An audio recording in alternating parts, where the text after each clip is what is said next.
Hello, it's Randi Rhodes. Here's a clip from our show, and go to randyrhodes.com for the whole thing and a podcast. Buy a stinking podcast. Mary had a little man. The fault. We believe that all men are created equal. To the magnificent mosaic that is America. From radio beacon to radio beacon. I have a dream today. Change has come to America. Believe it. Knock, knock. Who's there? It's a figment of your imagination. Randi Rhodes Show. Turn up your mind. So here's the story, folks. Number one, I am the least anti-Semitic person that you've ever seen in your entire life. Number two, racism. The least racist person. Hail Trump! Hail our people! Hail victory! Donald J. Trump is calling for a total and complete shutdown of Muslims entering the United States. Hail Trump! When Mexico sends its people, they're not sending their best. They're not sending you. They're not sending you. They're sending people that have lots of problems, and they're bringing those problems with us. They're bringing drugs. They're bringing crime.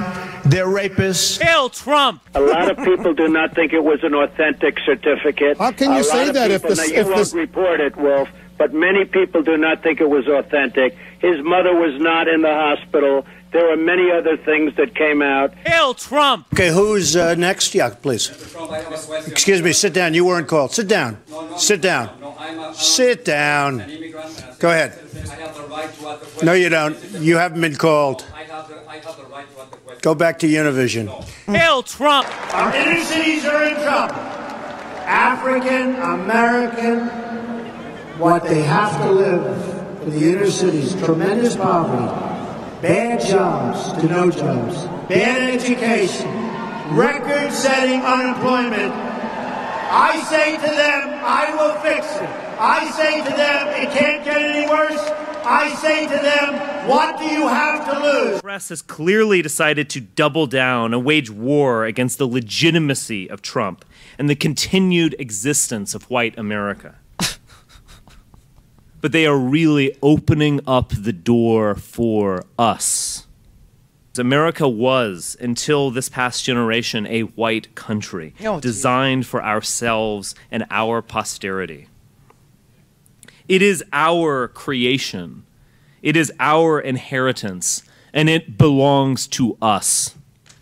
Hail Trump! Hail our people! Hail victory!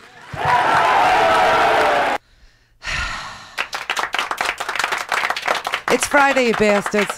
It's Friday. I can't breathe.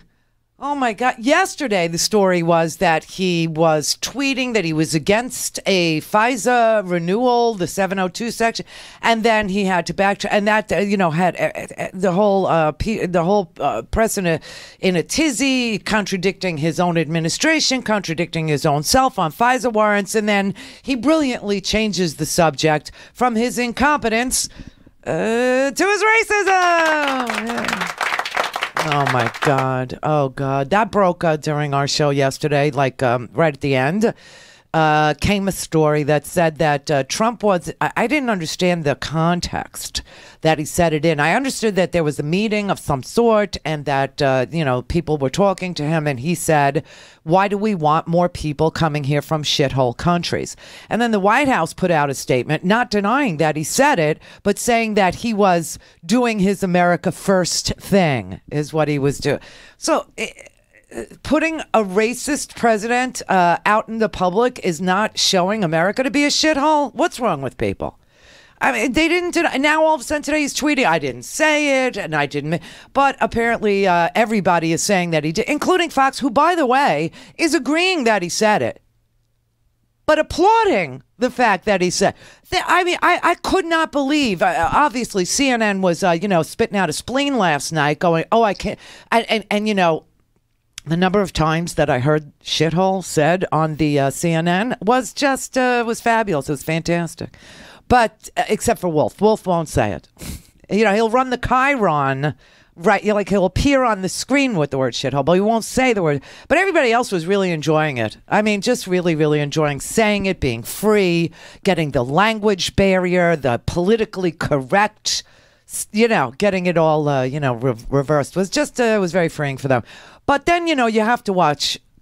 Well, you don't. I do, so you don't have to. But you got, I couldn't believe that Fox was literally defending it, and they were. I think it's either fake news or, if it's true, this is how the forgotten men and women in America talk at the bar. This is how Trump relates to people. If you're at a bar and you're in Wisconsin and you're thinking they're bringing in a bunch of Haiti people or El Salvadorians or people from Niger, this is how some people talk. Is it graceful? No. Is it polite or delicate? Absolutely not. Is it a little offensive? Of course it is. But you know what? This doesn't move the needle at all. I have to, check your needle, Jesse. There's something very wrong with your needle that it doesn't respond appropriately to, external feeling. I don't. But this is how guys in bars in Wisconsin talk. What bars are you going to in Wisconsin where guys talk like this? That's number one. Number two, if there's a guy in Wisconsin who's talking like this at the bar, he's sitting at the end of the bar where nobody will sit next to him. That is the guy that talks like this. Nobody will sit next to a guy that uses the N-word in Wisconsin. I don't know. What is he saying? America is full of racist, ignorant asshats, especially in Wisconsin. You need to apologize to the people in Wisconsin for calling their particular state a shithole, which is what you just did there, you see. They are so oblivious to what they're saying. Just, their awesome attempt to, perform for their audience of one, who is Donald Trump. It's just so sick. This is who Trump is. He doesn't care. He shoots from the hip. And if he offends some people, fine. There's so many more offensive things that are happening in this world. Yes, like you insulting the people of Wisconsin in this manner.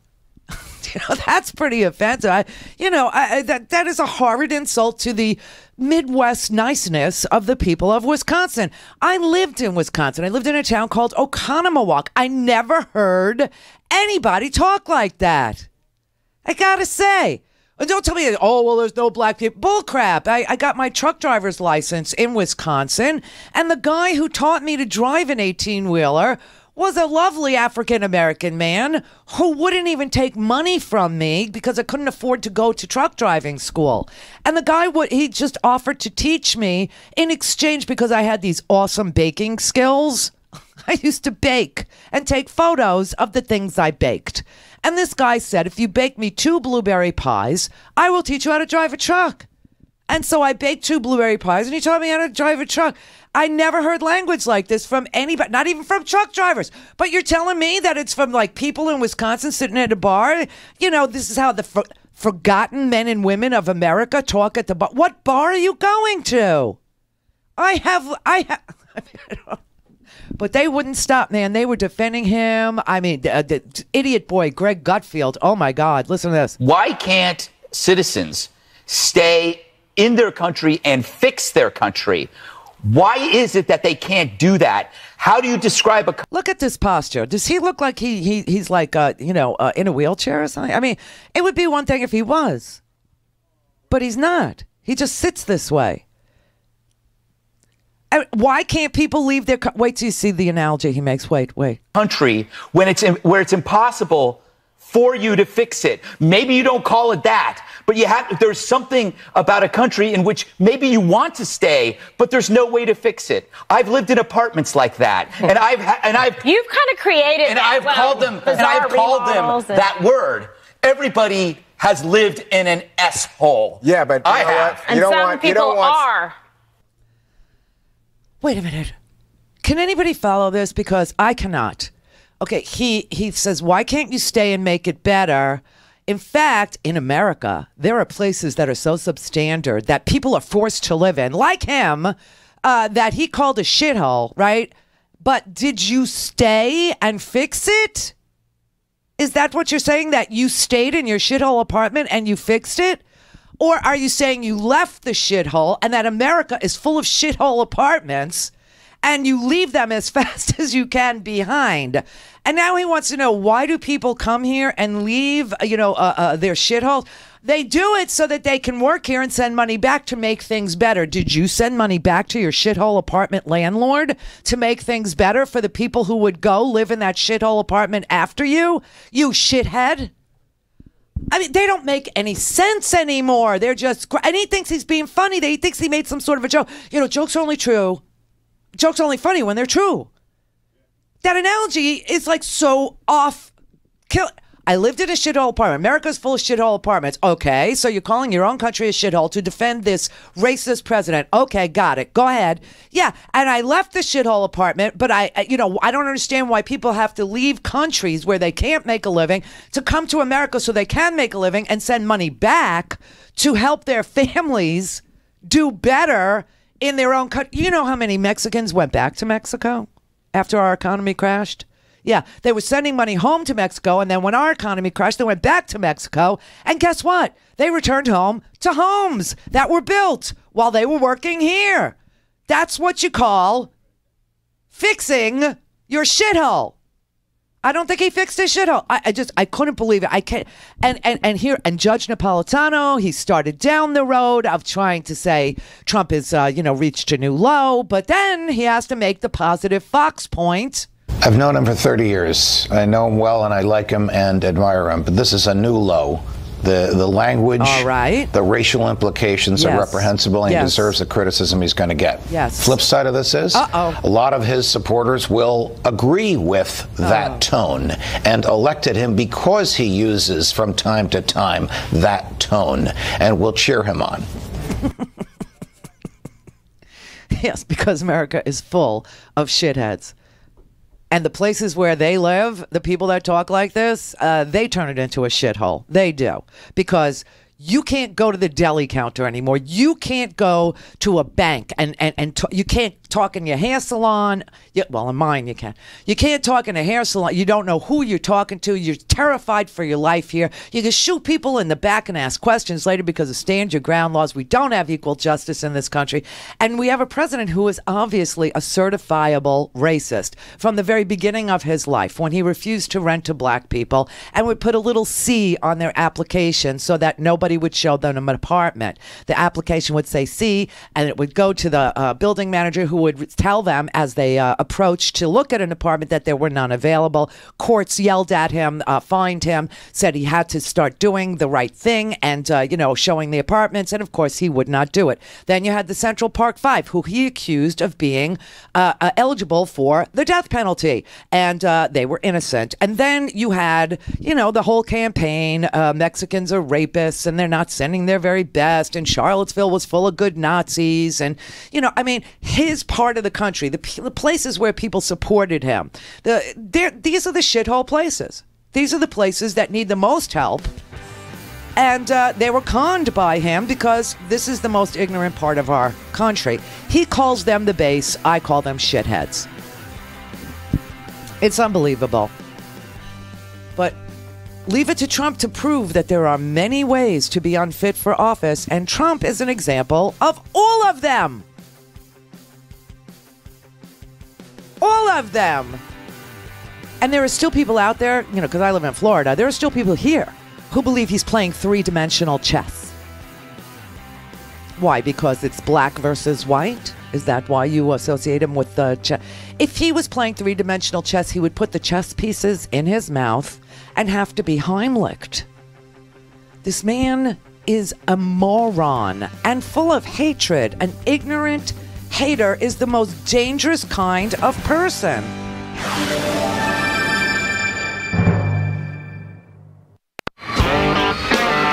For a commercial-free, on-demand, whenever, wherever listening experience, visit RandiRhodes.com for your personal premium podcast today.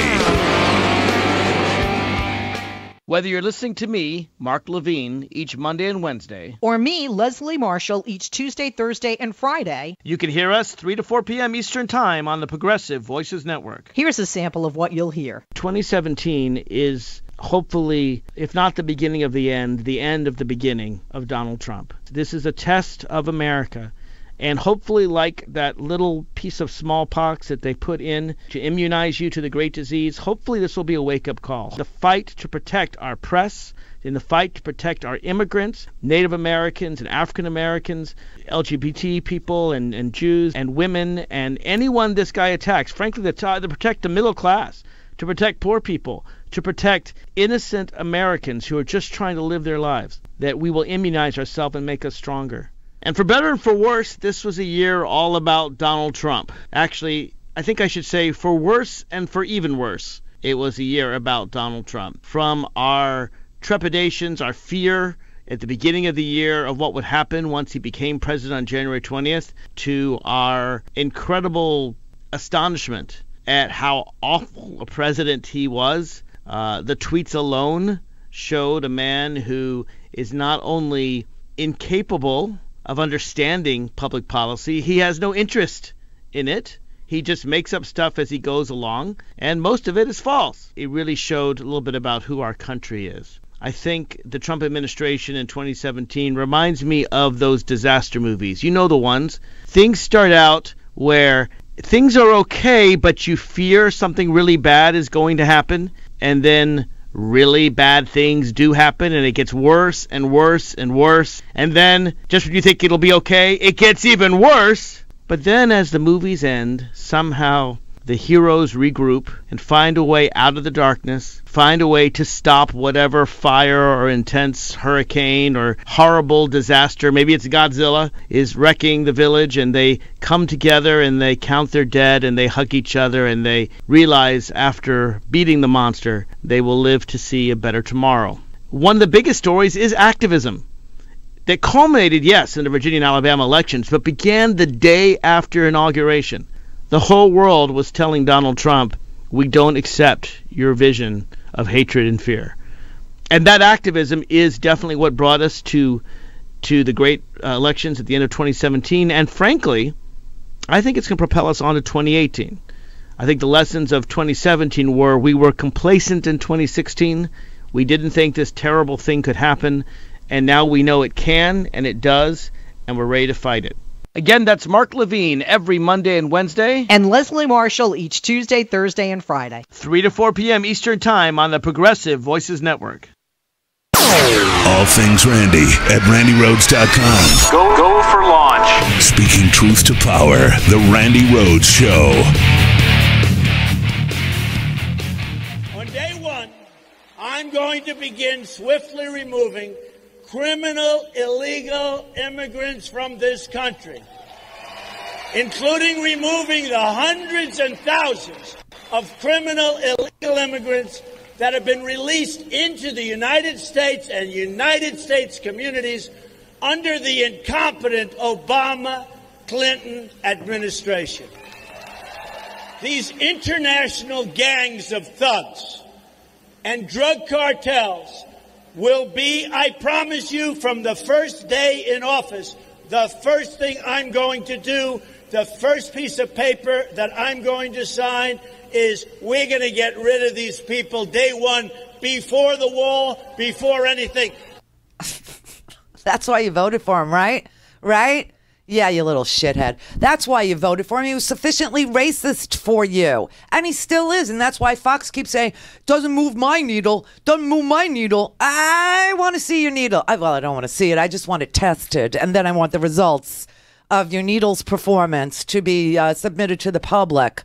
It's like, there's a story out today.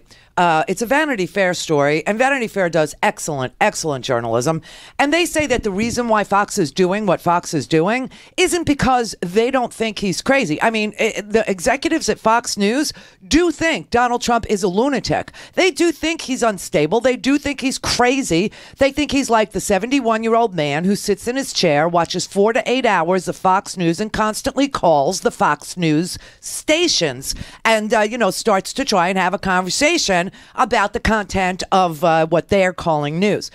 They said that he's nuts, he's crazy, everybody knows it, but the reason why they are protecting him, check this out, they want the retweets.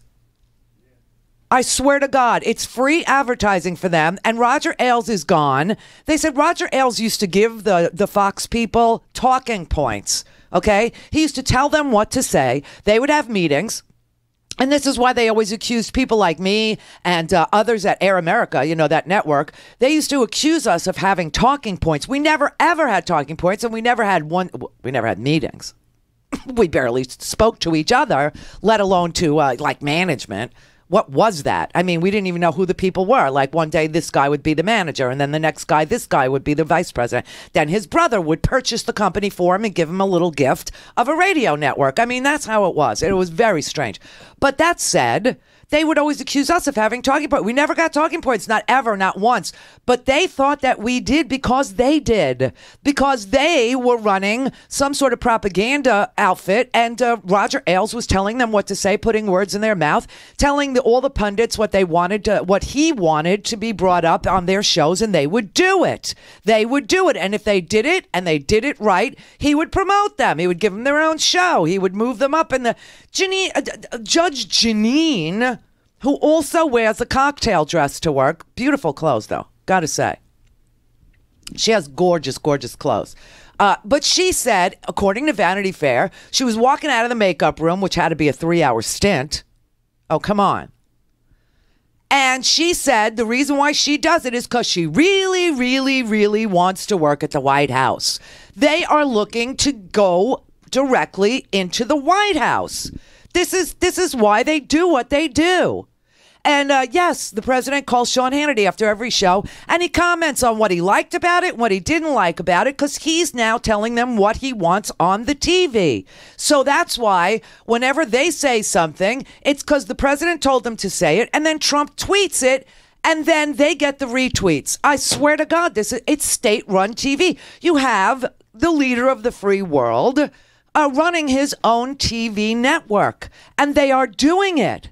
And that is why they're on there all the time defending any piece of trash crap that he says or does, because they have, they have a need to stay on the TV. They have a need to be in the good graces of this crazy man. They say privately he's nuts, and yet they go out. It's like what I said, Kellyanne Conway in Michael Wolff's book. She was saying, Michael Wolff said she puts an air gun to her head every time she has to deal with this president, and yet she'll go out on the TV and defend him because she needs the paycheck. This is so sad and so sick that we have state-run propaganda machines that are really literally being fed what to say by the president of the United States, who is threatening to undo the libel laws in this country, which he can't do. I mean, he's such an idiot. He really is. Keeps saying, I'm going to take a closer look at the libel law. I'm going to look at the libel law. Yeah, you know what? They're state libel laws. What are you going to do? Go to every state? And, what are you going to do? He's so ignorant. And his ignorance is so dangerous. I don't know if you heard this one today. Well, yeah, when he met with the Prime Minister of Norway? Did anybody really see that speech? Okay, it was bizarre. Yeah, we did. It was the strangest speech ever. What number is that one, please? 16. Thank you. Let me play this for you because some of you with military experience will catch what he said here right away, like Scott and me. Yeah, but others of you won't unless you play video games. Seriously. But our two countries are robust and growing. The United States currently has a large contingent of products that we sell and back and forth with Norway. And one of the big products, of course, is our military equipment. I want to thank the people of Norway for their commitment to fair and reciprocal trade, a word that you're going to hear more and more coming from this administration, and it should have come from other administrations before me. Reciprocal trade, which benefits us all. Free nations are stronger when the trade is fair. And trade has not been overly fair with the United States, but we've had that great relationship with Norway. But remember the word reciprocal. In November, we started delivering the first F-52s and F-35 fighter jets. We have a total of 52, and they've delivered a number of them already, a little ahead of schedule. It's a $10 billion order. Norway also invests about 1/3 of its sovereign wealth fund in American. Okay, we don't have F-52s. There's no such thing as an F-52. It doesn't exist unless you play certain video games. Call of Duty Advanced Warfare features a fictional plane called the F-52. Other than that, there are no F-52s in anybody's imagination yet, and there are no F-52s on drawing boards. There are no F-52s being delivered to Norway. So he said we have a total of 52 F-52s, and they've delivered a number of them ahead of schedule. We delivered 10 F-35s is what we did. 10 to Orland Air Base. Those went to them in November. I'm guessing that they didn't order them last January and have them built and delivered by November. I'm guessing that that was some sort of a deal that Trump's predecessor made. Yeah. All right. So we don't have anything like an F-52. It doesn't exist unless you play Call of Duty Advanced Warfare. So he doesn't know what he's talking about on any level. And the Prime Minister of Norway, she was just like cringing the whole time. And now they're cringing again because, when he said, when he was, by the way, he did say what he said he didn't say. This morning he's tweeting that he didn't call Haiti or, by the way, Africa for Trump supporters. Africa is not a country. It is a continent made up of countries. So, he really doesn't understand the world in which he rules. And it's just so, I don't know. But we do have confirmation from people in the meeting. Senator Lindsey Graham said that the president did that the conversation was Dick Durbin and Lindsey Graham, and when they went there to negotiate the DACA, which, by the way, DACA, the president of the United States told the Wall Street Journal that DACA and Dreamers issues, DACA and Dreamers are two different things, and that the Wall Street Journal needs to, not conflate the two because they're two different things. He knows that they're two different things. They're not two different things. DACA stands for Deferred Arrivals. What is it? The Deferred Arrivals. But it's for children. Deferred Arrivals of Children or so. But it's the Dreamers. It has to do with 800,000. They're not all children anymore, but they came here as children. And so Dick Durbin was supposed to go to the White House. Actually, Donald Trump summoned them to the White House. He called for Lindsey Graham and Dick Durbin to come to the White House to talk about, I don't know what, because he said it wasn't, DACA and Dreamers are two different things. I don't know what he thinks. But anyway, and then when they got there, they thought that they were going to negotiate with the president a bipartisan agreement that was very close to being passed. Now, I suspect that this is Hurd and Aguilera's proposal that was being negotiated, that wasn't being negotiated, it was being drafted in the House. And of course, Hurd is from Texas. He's got 800 miles of border in his district in Texas, and he's a Republican. And he was negotiating with the head of the Hispanic caucus in the House, who is a Democrat, Aguilar from California. And that seems to be the only proposal. So I don't know why the president, I guess Dick Durbin and Lindsey Graham were working on bringing that to the Senate. I don't know. So he summoned them to the White House.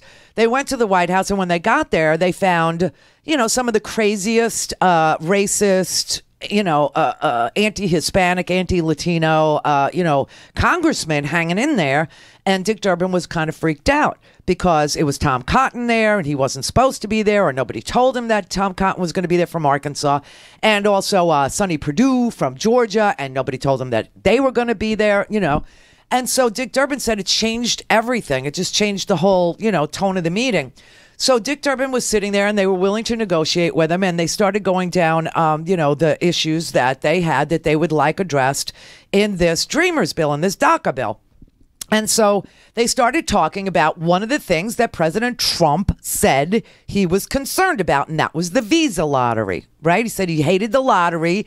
That countries are picking the worst people to enter the lottery. I mean, it's just a ridiculous, idea he has in his pea brain. But this is what he was saying. And so they were saying to him, well, here's what we can do to address your issue on the visa lottery. Why don't we take some of the visas that we put into the lottery system and give those visas to people who are already here, who have been here for 18 years, who have been here for 20 years, who have been here for, since the earthquake in Haiti in 2010. They've been here 6, 7, 8, 9 years. Or they've been here from Salvador for, 15 years.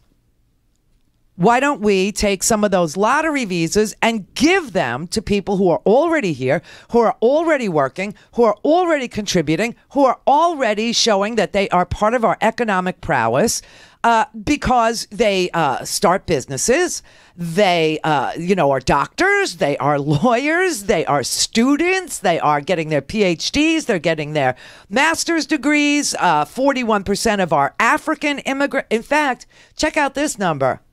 41% of immigrants arriving in the United States in the past 5 years have a bachelor's degree. 41%. Only 30% of Americans have a bachelor's degree. So the new arrivals have better educational levels than Americans. Just saying. But the newly arrived, actually have bachelor's degrees. And the lower skilled workers actually prepare your food, actually slaughter your food, actually, they clean your hotels.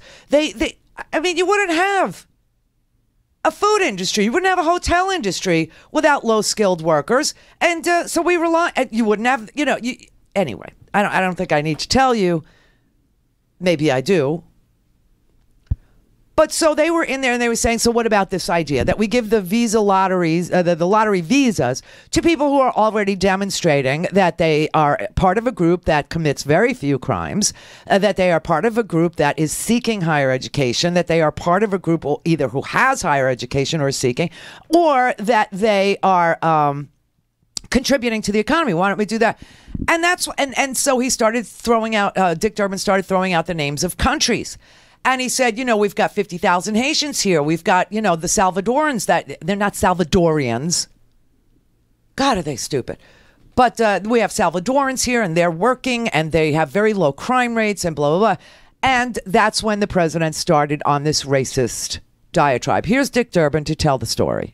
As Senator Graham made his presentation, the president interrupted him several times with questions. And in the course of his comments, said things which were hate-filled, vile, and racist.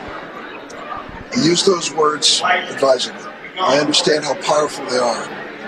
But I cannot believe that in the history of the White House, in that Oval Office, any president has ever spoken the words that I personally heard our president speak yesterday.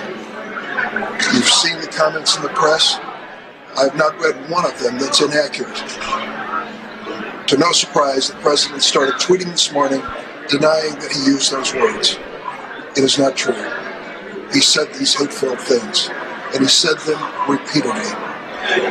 When the question was raised about Haitians, for example, we have a group that have temporary protected status in the United States because they were the victims of crises and disasters and political upheaval. The largest group is El Salvador, and the second is Honduran, and the third is Haitian. And when I mentioned that fact to him, he said, Haitians, do we need more Haitians? And then he went on and we started to describe the immigration from Africa that was being protected in this bipartisan measure. That's when he used these vile and vulgar comments, calling the nations they come from shitholes. The exact word used by the president, not just once, but repeatedly. That was the nature of this conversation. When it came to the issue of, quote, chain migration, I said to the president, do you realize how painful that term is to so many people? African Americans believe that they migrated to America in chains. And when you speak about chain migration, it hurts them personally. And he said, oh, that's a good line. And then when I talked to him about the impact this has on family unification in a nation that values families with the flag as the most important symbols of our future, they scoffed at this notion. It was a heartbreaking moment. Now, I know Dick Durbin. I've known Senator Dick Durbin for many, many years, probably since 2003. So what is that? 2003, 2013, be 10 years, 15 years I've known him. He is the most decent person. And there is no way he's making this up, okay? You have to decide if you believe Republicans like Lindsey Graham, who said it was said, Dick Durbin, a Democrat, Mia Love, who is a Republican woman from Utah. She's a Republican Congressman, Mia Love, from Utah, who happens to be Haitian. Gee, who needs more Republican congressmen from Utah who happen to be Haitian? Who needs it, right? She comes from a shithole. She's outraged. I mean, you know, only Fox News is agreeing that it might not be true. Only Fox News, Senator Tom Cotton from Arkansas, and Sonny Perdue from Georgia. These are the only people that are saying it might not be true, and the president didn't use this language. Clear for takeoff. The Randi Rhodes Air Force. Air Force. RandiRhodes.com.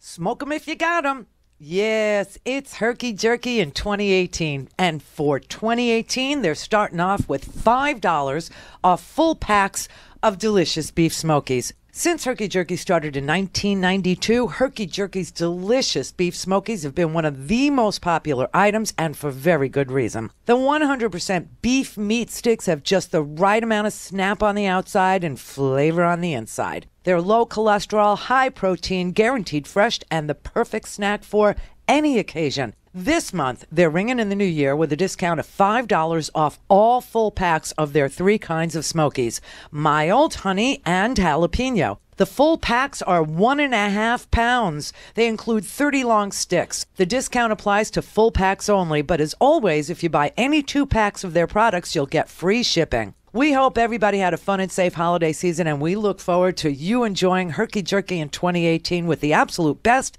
and most delicious jerky anywhere in the world. Visit herkyjerky.com now. Again, herkyjerky.com, enter promo code SMOKY. Hello, Progressive Voices tune-in listeners. I'm Casey Hobbs. And I'm Shane Mason, and we're the hosts of Nurse Talk Radio. Here's what we're talking about this week. So we mentioned earlier on the show that nurses and millions of Californians are in support of the Healthy California Act, SB 562, a single payer for all bill that was successfully sponsored and passed in the California Senate last year and then stalled in the State House by Democratic Speaker Anthony Rendon. So fast forwarding to now, where's the bill and what's being done to move it forward? It is in the Assembly Rules Committee. So no help from leadership in the California State Assembly. But due to tremendous pressure by the sponsors of California Nurses Association, Healthy California, and all of our supporters, as you just mentioned, you know, with the Bernie-crats and the A-Demmers, I mean, we're really lighting a fire here in the state of California, and we're pushing hard to get that bill to be heard, and we're going to make it happen. We just got invited to the 4th Assembly Select Committee on Healthcare, and we're going to have that platform here in February, so we're excited about that. Excellent. So, Stephanie, California Democrats, we have the majority in both the State House and the Senate. What's going on? Whether it's money in politics or whether it's donations from both pharmaceutical companies or healthcare corporations, I mean, they obviously are setting policy, and they are the leaders in the State House, and that's unfortunate. We need true leadership by our Democratic leaders. Single payer now is not just pie in the sky or, you know, this unicorn that people don't see. It's embedded into American politics, and it will happen. So this is mainstream across the board on both sides of the aisle, both Democrats and Republicans on the state level and on the federal level talking about this. And Bernie Sanders, of course, has his bill on the federal level. So it's going to happen. Check out our show at nursetalksite.com and listen every Saturday and Sunday right here on Progressive Voices. Randi Rhodes Show is live on RandiRhodes.com and the free Progressive Voices app for Android and iOS. Visit the App Store or ProgressiveVoices.com now. All right, so what are we going to do? Really, what are we going to do with him? What are we going to do with him? You know, the United Nations Human Rights the commissioner actually sat down in front of a microphone today. In case you're wondering what the rest of the world is thinking, they are appalled, they are grossed, they are insecure, they're scared, they're terrified. The rest of the world is looking at this president and saying, okay, you have to call it what it is. This man is a racist. This came from the United Nations. These are shocking and shameful comments from the President of the United States. I'm sorry, but there's no other word one can use but racist. You cannot dismiss entire countries and continents as shitholes, whose entire populations, who are not white, are therefore not welcome. The positive comment on Norway makes the underlying sentiment very clear. And like the earlier comments made vilifying Mexicans and Muslims, the policy proposals targeting entire groups on grounds of nationality or religion, and the reluctance to clearly condemn the anti-Semitic and racist actions of the white supremacists in Charlottesville. All of these go against the universal values the world has been striving so hard to establish since World War II and the Holocaust. Oh my God. Oh my God. They're all thinking the same thing. They're all thinking Nazi. They're all thinking white supremacy. They're racist. I mean, that's like the least of it, right? That he's a racist. Now, I will show you this. I want you to see this. Of course, you know, the people in this audience of color, of any color, except for, you know, the pasty white ones. And some of the pasty white ones will understand this, but some won't. And that's why I want to give it clarity. Here's your whataboutism, which I don't like to participate in, but I will for the purpose of showing you something.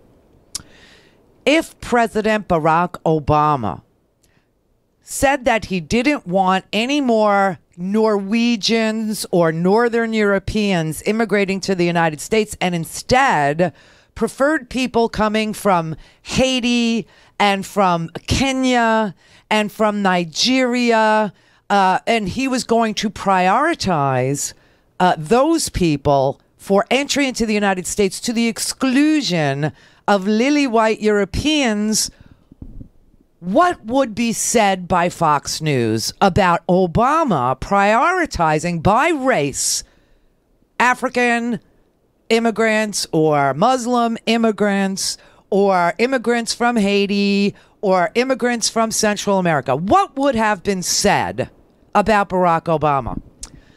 And so when you see Fox News defending Donald Trump for saying he would like to prioritize Norwegians over Africans from any country, Haitians, and Latin Americans, all black and brown people, and Fox continues to defend him, you have to realize that Donald Trump is counting on something called white privilege. This is a perfect example of what white privilege is. I know I have it because I can go anywhere I want and no one's going to cross the street when they see me coming. I can go in any store I want and nobody's going to follow me around the store, okay? I can be pulled over by a police officer and given a warning for a broken taillight and not end up dead. This is white privilege, and I know I have it. Why? Because I am a person who thinks about other people's experiences and realizes they're not the same. And I would like them to be, because that's equal justice under law. See? Now, when you have a president who attacks black football players or attacks Black Lives Matter or attacks Muslims and says Donald J. Trump is going to have a complete and total shutdown of Muslims, Donald Trump has issued an executive order taking away the temporary protected status of Salvadorans, of taking away the protected status of 50,000 Haitians. I work, okay, I told you this before. The place I'm sitting in was a beige box that I rented, and I built this studio inside the beige box, but I don't own the beige box. A lovely Haitian man who has a wonderful business next door to me, who owns a ton of real estate in this commerce park that we're in, rents it to me. He is a successful businessman who happens to be Haitian.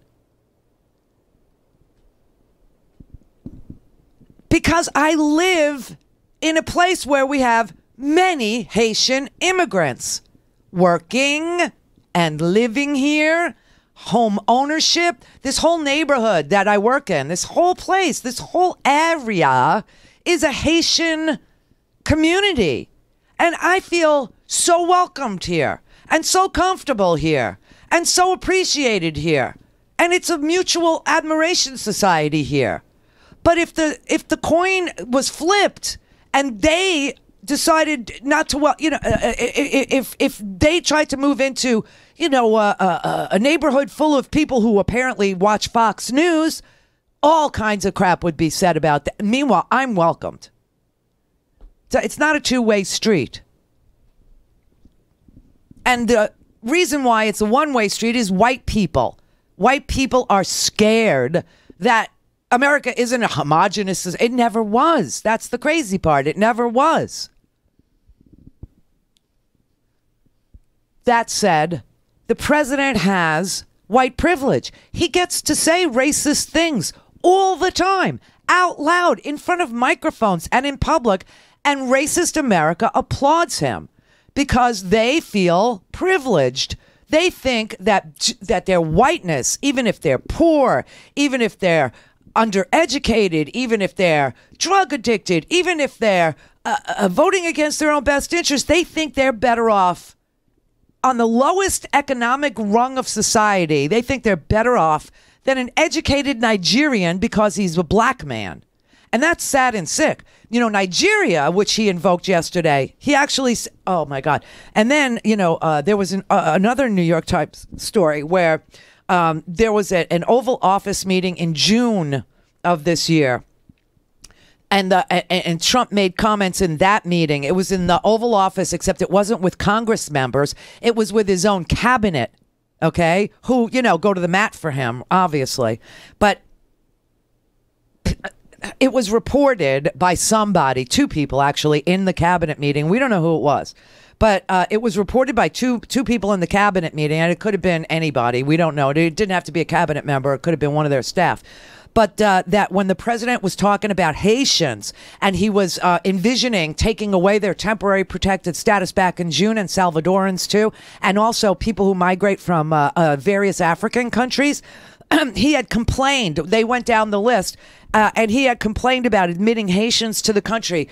He was like ticking off the list, right? And they go, Haitians, they all have AIDS. Nigerians, they will never go back to their huts if they come here. I hate to tell you that most of the Nigerians who come here, 43% of the Nigerians that come here have bachelor's degrees, at least. At least. This is like the little bubble that racists live in, where you just have to invoke Nigeria. They don't even have passports. They've never been anywhere. They don't know anything except their shithole community.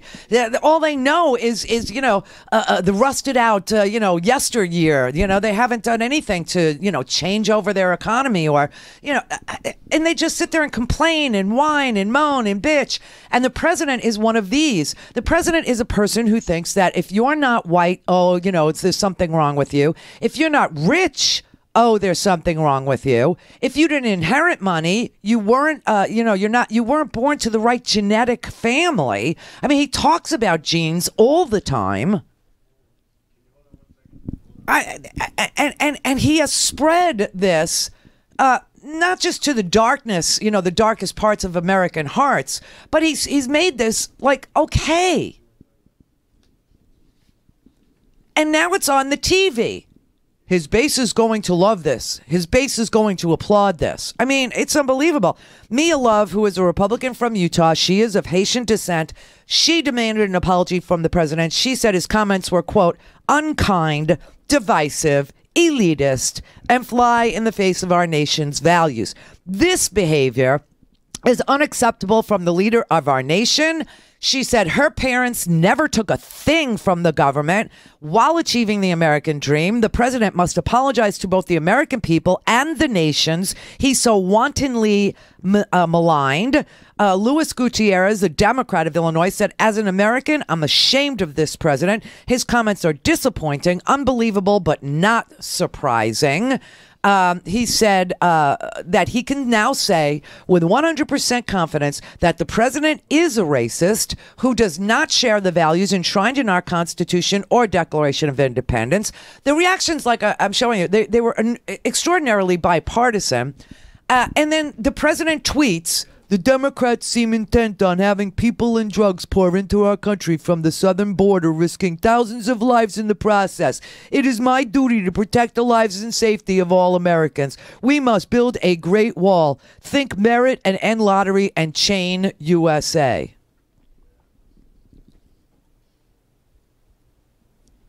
This is a man who has called Chicago a hellhole. This is a man who has said that there were good Nazis in Charlottesville. This is a man who attacked black athletes and the entire Black Lives Matters movement, which was simply asking for equal justice under law for people of color.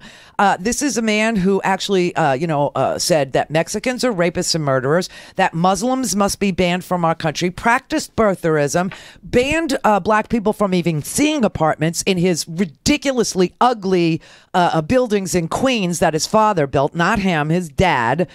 This is a man who was offered a $2.5 billion border security package in exchange for and addressing the visa lottery by saying, instead of having a lottery for these visas, take these visas and give them to the people who you are taking protected status away from. And he goes, well, which people? And they go, well, Salvadorans and Haitians and, people from Nigeria and the other Africans, that are here who are educated and who are, and that's when he said, why do I have to take people from these shithole nations? Why can't we take people from Norway? Well, we can't take people from Norway because people from Norway, don't really clamor to come here because they have things like free education all the way up to, as far as they want to go. They have, parental leave with pay for a year and a half for mom, then a year and a half for dad, subsequently, or whatever order they want. Norway is one of the most, it's one of the richest countries in the world. They're not exactly breaking down our walls to get here. And they said that as soon as they started to bring up these 50,000 visas that they wanted to take from the lottery and give to people who were, performing extraordinary feats for our economy, they said he got very angry and he started screaming. And the same behavior was described when he said all Haitians have AIDS in the June meeting, and that Nigerians, if you let them in here, they won't go back to their huts. I hate to tell you, but these hut people actually are living in dorm rooms getting their bachelor's degrees in Nigeria. Oh, it's unbelievable. Richard Blumenthal, the Democrat from Connecticut, he said it inflames and encourages the worst instinct and the basest dark side of American issues. He said that all his Senate colleagues expressed a combination of disbelief and a sense of repugnance. Yeah, except they won't say it out loud, will they? Cedric Richmond from Louisiana, he said yet another confirmation of his racially insensitive and ignorant views. It reinforced the concerns that we hear every day that the president's slogan, Make America Great Again, is really code for Make America White Again. Well, the only issue I take with you, Congressman, is that America was never white. It's just the immigrants that came from shithole countries prior came from shithole countries like Ireland and shithole countries like Poland and shithole countries like Russia, which is still a shithole,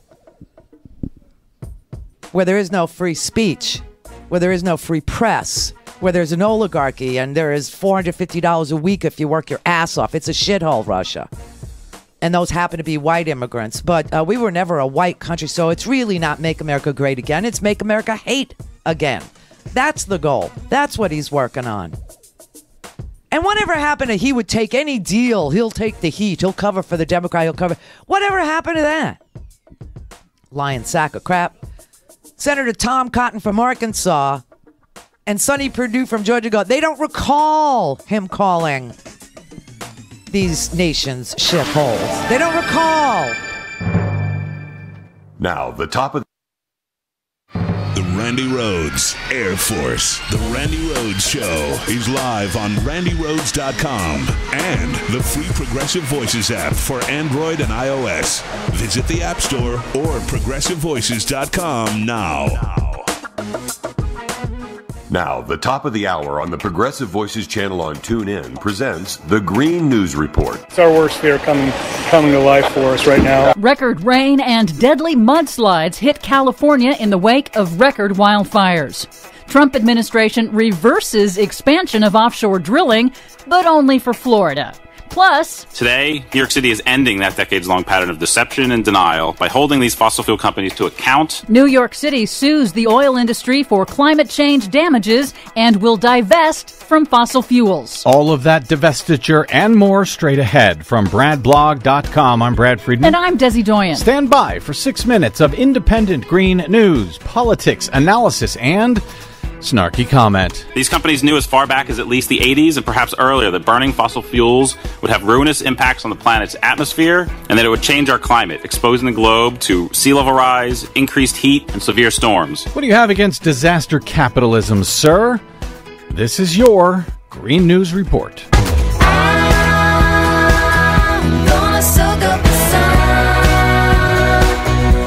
So, Desiree, not long ago, a lot of us in Southern California were feeling pretty lucky, given the size of the fires out here, the fact that 44 people had been killed in Northern California, but the death rate was much lower down here. Now we have these floods in the wake of that huge fire in Southern California.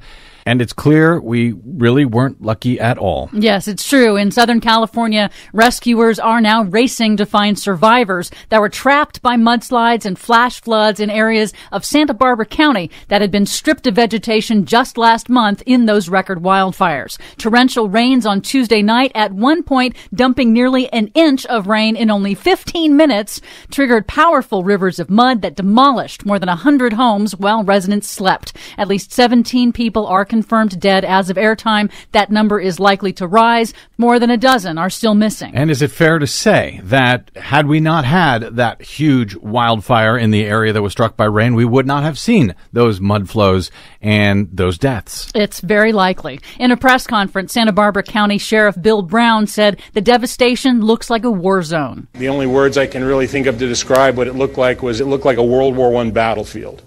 It was literally a carpet of mud and debris everywhere, with huge boulders, downed trees, power lines, wrecked cars. That same storm system also shattered San Francisco's rainfall record set back in 1872. This storm's destruction comes in the wake of the announcement that 2017 set a record for climate-related extreme weather disasters that cost the United States $306 billion in economic losses. And frankly, untold numbers of lives. And I gotta say, as far as I know, Donald Trump hasn't said one damn word about what's happened out here in California. In politics, Trump Interior Secretary Ryan Zinke has reversed a widely condemned proposal to expand offshore drilling, but only for Florida, not any other state. That was after a meeting with Florida's Republican Governor Rick Scott. In a statement, Zinke said, quote, "Florida is unique and its coasts are heavily reliant on tourism as an economic driver." Yeah, much more unique than those crappy coasts on California, Washington, Oregon, Maine, North Carolina, South Carolina. Who cares about them? Florida's Democratic Senator Ben Nelson, a longtime opponent of offshore drilling, called the reversal, quote, "a political stunt orchestrated by the Trump administration to help Rick Scott, who is expected to challenge Nelson for the Senate in November." Trump administration? Political stunts? Not possible. Democratic and Republican governors of coastal states are also asking to be removed from the offshore drilling expansion, since all of them also have billion-dollar tourism industries that would be harmed by an oil spill. The decision to exempt only Florida in an apparent political favor could also be illegal, violating strict procedures that bar federal agencies from arbitrary and capricious actions, giving ammunition to environmental law groups and states who plan to challenge the administration's offshore drilling. Finally, in a major move, New York City announced on Wednesday it is suing 5 of the world's largest oil companies for damages caused by climate change, and announced that the city's massive pension funds will divest from all fossil fuel investments by 2022. The lawsuit alleges that the oil companies knew that burning their product would cause dangerous global warming and lied about it. Repairs and resilience work to harden infrastructure against extreme weather disasters and rising seas is projected to cost the city more than $20 billion.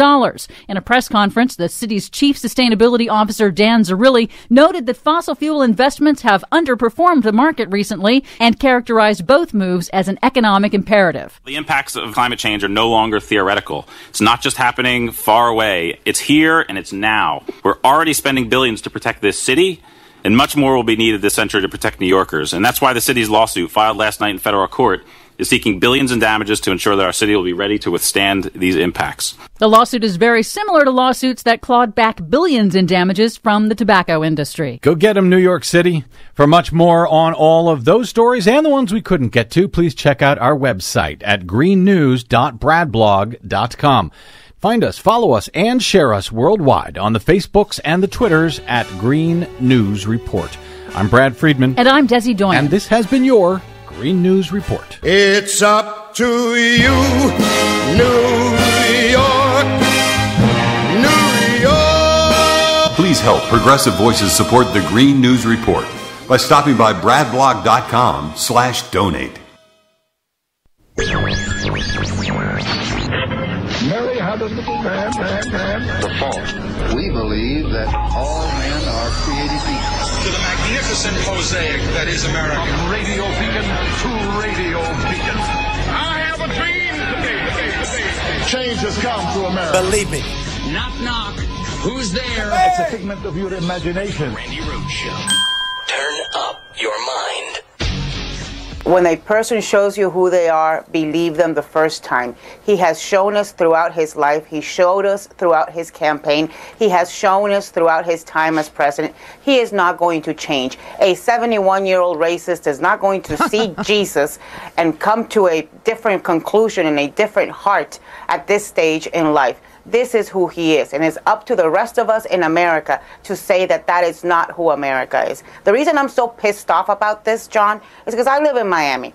Miami is a vibrant city that has been built by people who come from shitholes. People like me, people like the Haitians who are working in our restaurants, who work in our hospitals, who are taking care of our children, of our elderly, who are doctors and lawyers and vibrant parts of this community. And today the message they need to hear is that we are with them, that they are part of this community, they are part of this country, and they are what makes America great already.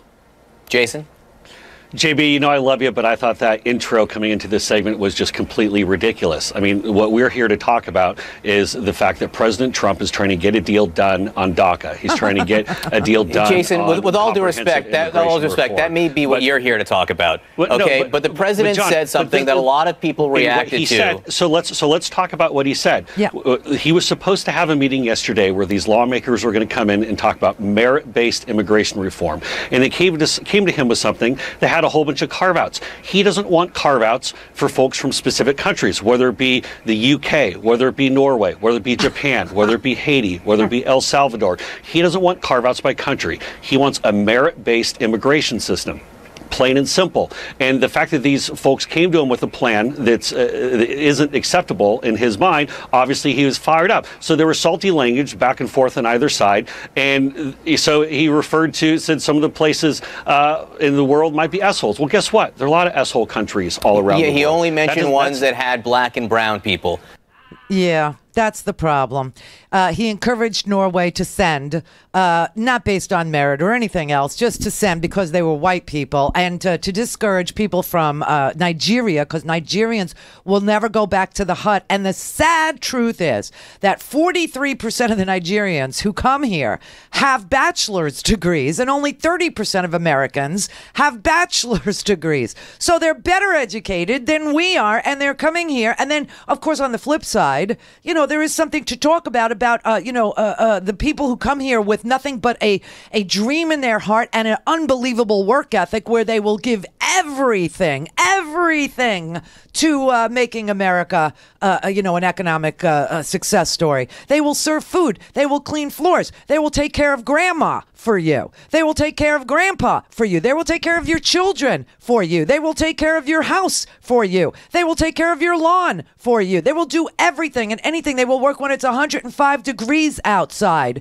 Okay? So the highly educated, the not so educated, the highly skilled but undereducated. I mean, this is crazy to sit here and pretend that the president didn't mean what the president said, that Nigerians will not go back to their huts, even though 43% of them who come here have bachelor's degrees.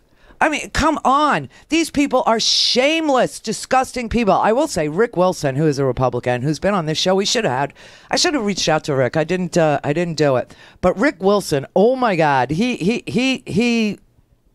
gave it everything he had. I mean, this was good. Hearing John's defense of Trump, and of this overtly racist aspect of it, it shocks me that we still have people in this country. Just don't bother calling yourself a conservative if you don't believe that there's a way where people who come and embrace the proposition of this country can become Americans. Because we've worked very hard in this country to accept people from around the world and of varying backgrounds. You know what, John? I'm sure your ancestors here weren't descended from the Mayflower in some cloud of heavenly light.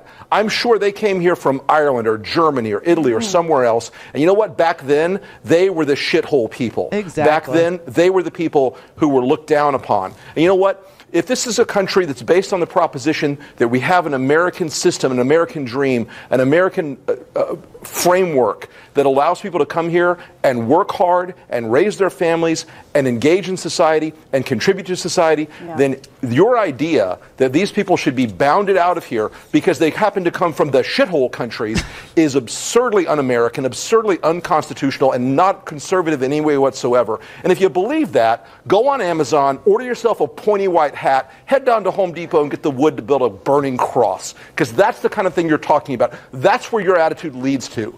John?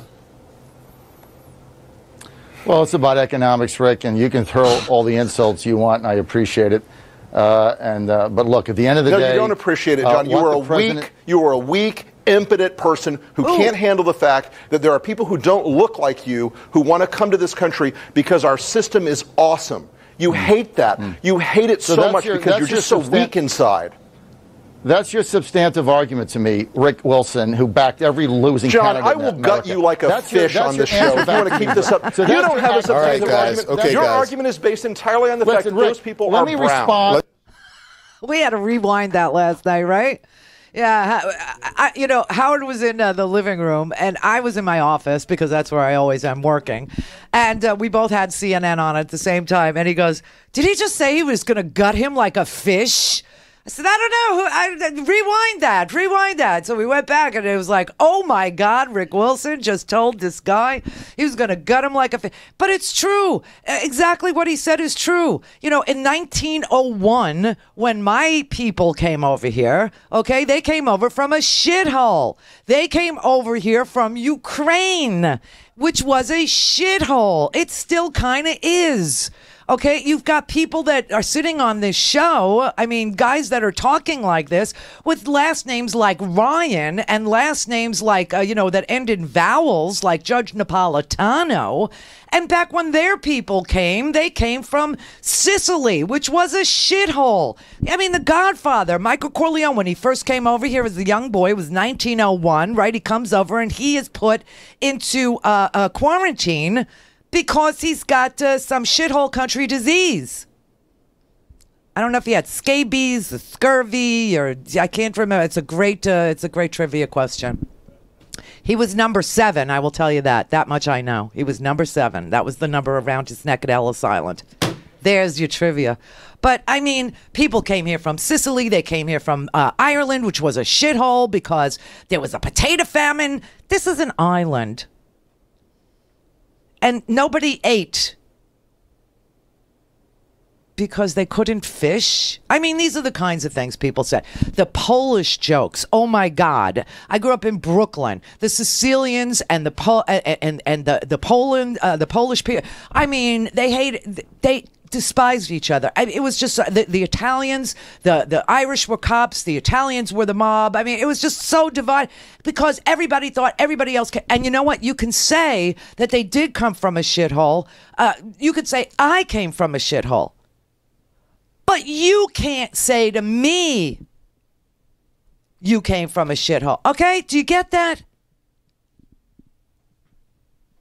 So this is all a bunch of crap, and the president is exploiting feelings of fear that white, ignorant people in this country have about the newly arrived immigrants who are coming here better educated than Americans care to educate their own.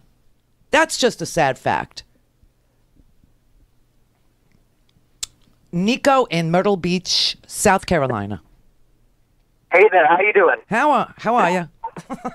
Good. I just want to say quick, I'm 19 years old, and I'm actually a conservative. I always listen to the Rush Limbaugh show, and he never really has liberals on the show. So I thought it'd be interesting for your viewers to have somebody else on, if that's all right with you.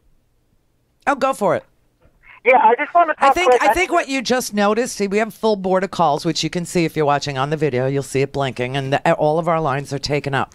But I put you first because that's how much we value a conservative listener. Yeah, I appreciate it. Well, I know all the drama the last couple of days, but I really wanted to focus on the tax bill. That I find it unfortunate that the media and the Democrats are really misinterpreting this, because I have a coworker. He was telling me, Nico, I'm really concerned. I'm going to be paying more and stuff. I go, dude, there's no way. I looked. He's married. He's got one kid. He's going to save $1,800 this next year. And the reason he didn't think about that is because everybody's driving this narrative, which is just completely false. And I think if you just look at people's, their taxable income is going down, their rates are going down, the tax credits are going up. No, that's not true. No, I really want to just understand how. All right, I'll give it to you. I'll give it to you very simply because you are a conservative. 83% of the benefits are going to the top 1%, as you know, and it's costing us. It's not deficit neutral. Okay, they did not pay for it.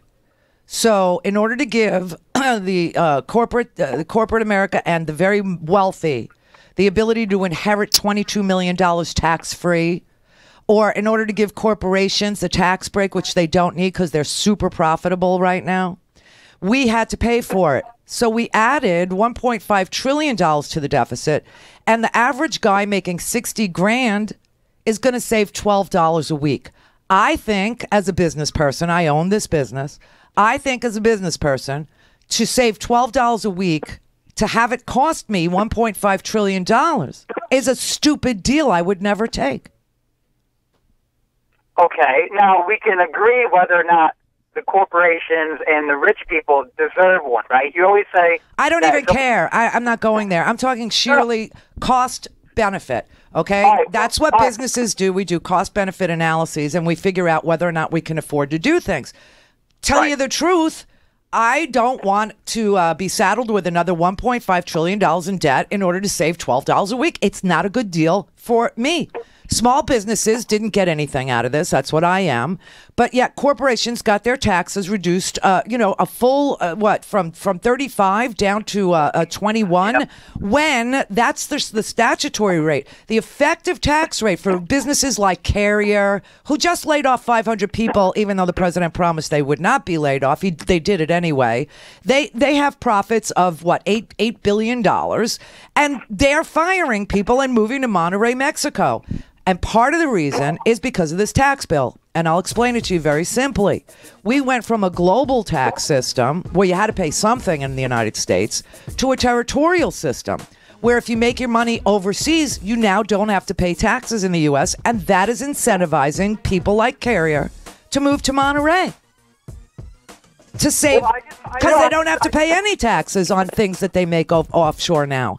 So it actually incentivized going offshore, and I get stuck with the $1.5 trillion tab. So do you. I think it's a terrible business deal. Well, I want to first say that you say the $1.5 trillion, right? That's with what? Their GDP for the next 10 years is at 2.2%, which we all know we're going to surpass. The GDP. Let me just say something really quick. GDP under Barack Obama for 8 quarters was over 3.5%, and we still couldn't afford to pay down, the debt that we have. And this bozo just added $1.5 trillion to it.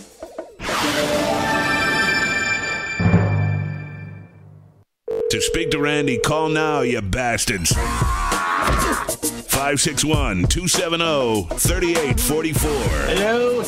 Randi Rhodes. Air Force.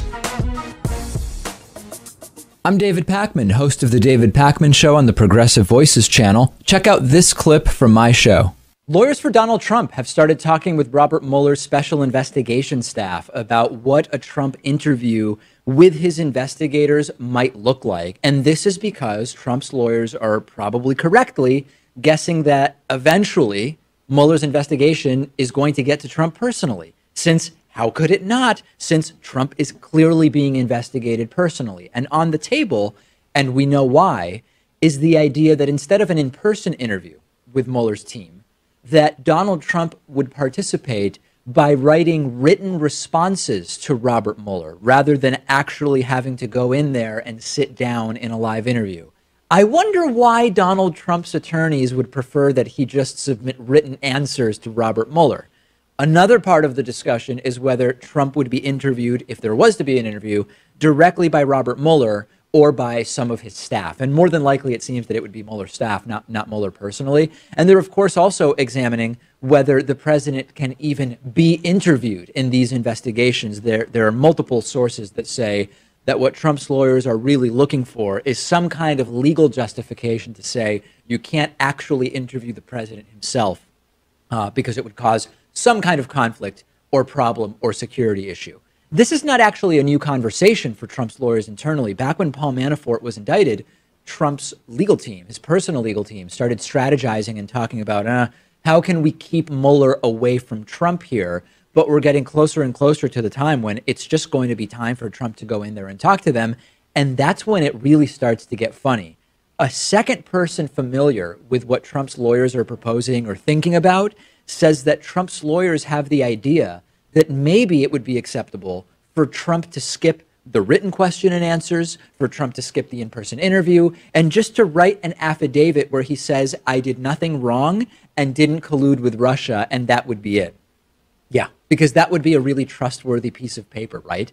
What do analysts think? They basically think that Donald Trump, if he is thought to be involved, you've got to bring him in personally. The affidavit is BS, and that it would be very unlikely that Robert Mueller's team would agree to just written questions and answers. You got to get him in there. You got to get him in the chair, and you've got to talk to him. I don't know whether Trump...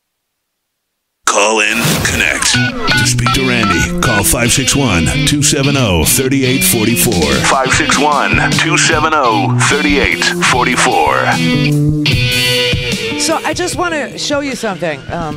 My little 19-year-old conservative caller, who I value so much that I put ahead of everybody else, and everybody else is pissed off. But okay, the Carrier employees are being laid off today.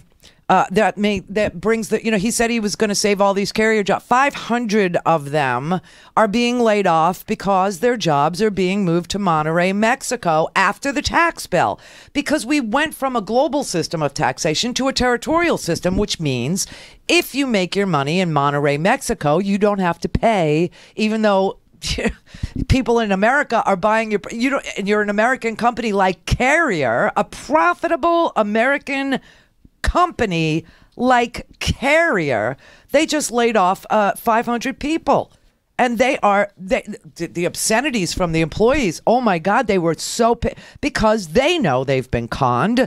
They understand it. They get it. Here's this is a local Indianapolis TV station reporting on the loss of the carrier jobs, and it's going to open with Chuck Jones, who is the head of the Steelworkers, 1999, who never believed that Trump was going to save these carrier jobs. Never believed it.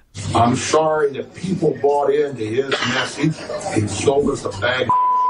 And now we're stuck with it for a while. The former union president who once feuded with President Donald Trump over manufacturing jobs, now joined by more workers who feel let down by the man they supported. I now feel betrayed, I feel angry, and I feel forgotten. Former carrier employees shared their stories during a national live stream, hoping the president will hear their frustration. They were counted once optimistically standing in downpours to vote for him.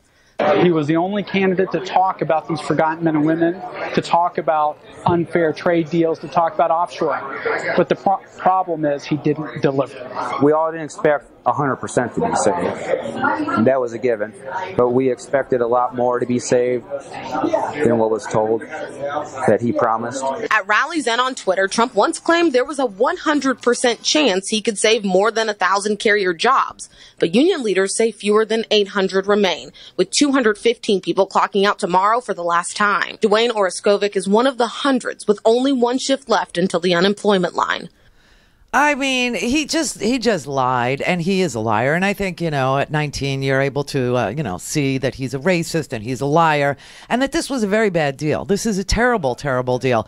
To give $12, a week to a guy making $60,000 and say that was the best you could do in a tax reform bill, which didn't reform the tax code at all, and left all the deductions for the corporate masters, and left actually said that if I had $22 million, which I don't, but if I had $22 million and I wanted to leave $22 million to Jessica, so she would never have to work a day in her life, I could do it, and Jessica would never have to pay taxes on any income she received.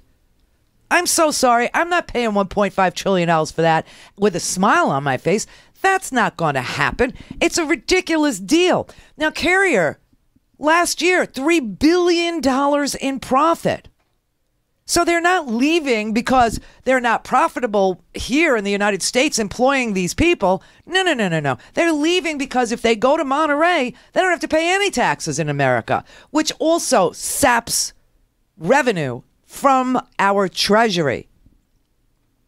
We live in a consumer-driven economy. What does that mean? It means 70% of all the GDP in this country, 70% of that number is because people buy things. You give the people who buy things more money to buy things with, you get a better economy. When Bill Clinton was president, for all his flaws, and I don't know if you know this, but I know Bill Clinton, but I'm not I totally hated the deregulation that Bill Clinton did. I hated the deregulation of the radio industry. And what you may not know is I followed Rush Limbaugh for years and years and years on his home station, okay, until the show went national. For years. And talked to all his listeners every single day and talked them off of the freaking ledge that he would put them on, because I spent my whole day debunking all the swill that he peddles.